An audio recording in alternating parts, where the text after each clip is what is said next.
Peace, family. I watch a lot of social media. I hear a lot of conscious people doing their lives.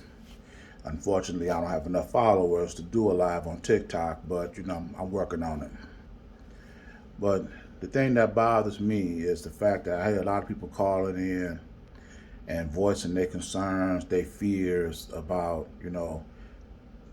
people tearing down what blacks build. First of all, let me alleviate that fear. Whenever black people come together to build their own economics, to build their own community, white people are going to show up. So you ain't got to worry about that. Just know they're going to show up. Now, the thing that you need to be focusing on is, are you going to let them come and tear it down? The three little pigs figured it out.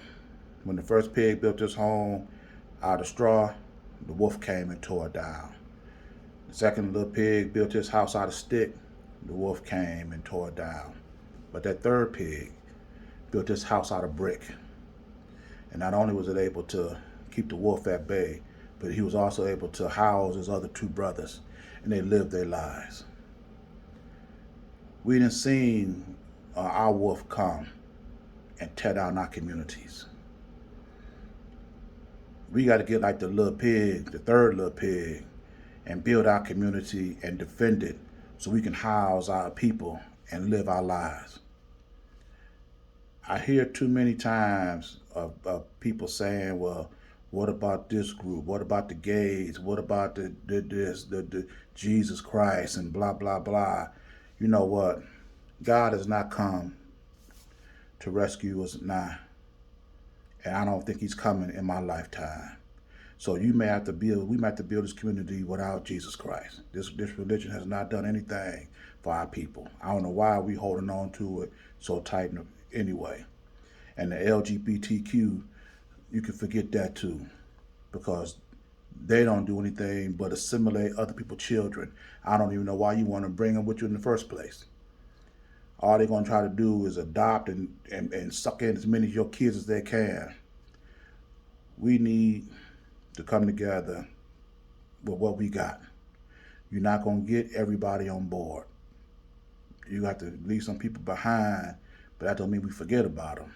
But we just have to, right now, we just got to do what we got and create our own.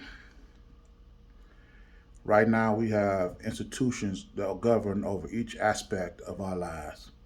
Pharmaceutical companies making billions of dollars in profit, but the quality of life in this country is third world. You have a judicial system that's over punishing and underserving black people since its conception. You have also the medical industry, the pharmaceutical industry. We pay the most in pharmaceuticals, the in medical, quality of life, women giving birth at the third world level. This is ridiculous. Black people coming together around fundamental values and principles that we all can understand, we can all can adhere to. This could be the foundation of our new community. This will open the door for us not only to be aligned as a people, but to be aligned as a people, our economics, our political, our judicial, all of us on the same page. This country has never seen that, and they will never achieve that. We can build for ourselves what they would never build for us. We can't sit back and wait for them to do what they had ample time to do. This country is 246 years old, and it's still called the American experiment. Why? Because they're still working on it. It's still a work in progress.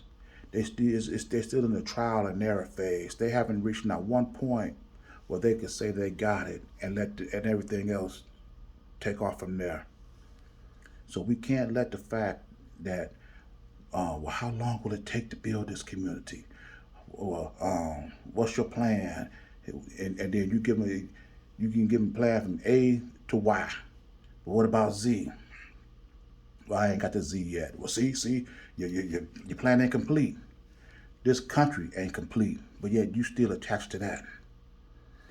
You're still going to war, risking your life, defending this freaking country and the government and the politics that oppress our people. When are we going to stop doing that? So we can't keep letting fear and a timeline and 100% participation stop us from doing what we know we should do. There's no way on earth black people today should not have some internal means to supply essential needs that we know we need.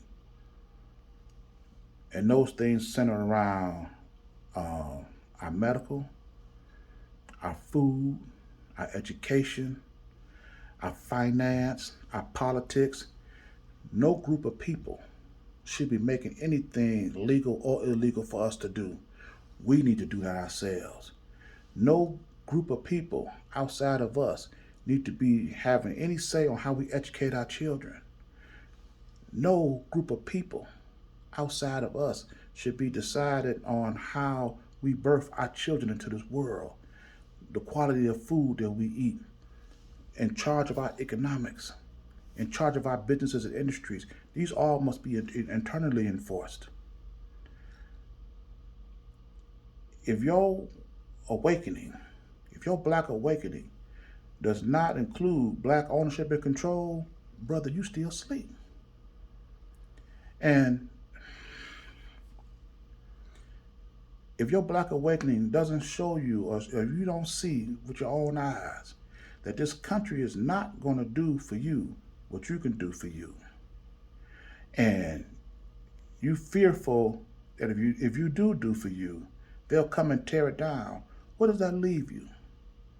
You have to come up with an alternative. And your alternative is always going to be build for yourself.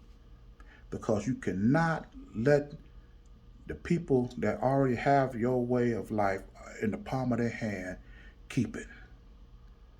You can't leave that for yourself. You can't leave it for your wives, your children, your children's children.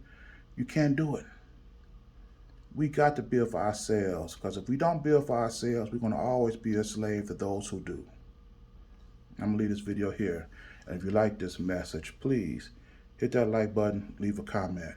And if you like this pressure that I put on our oppressor, put a little pressure on that subscribe or follow button, and I'll see you in my next video. Ashe.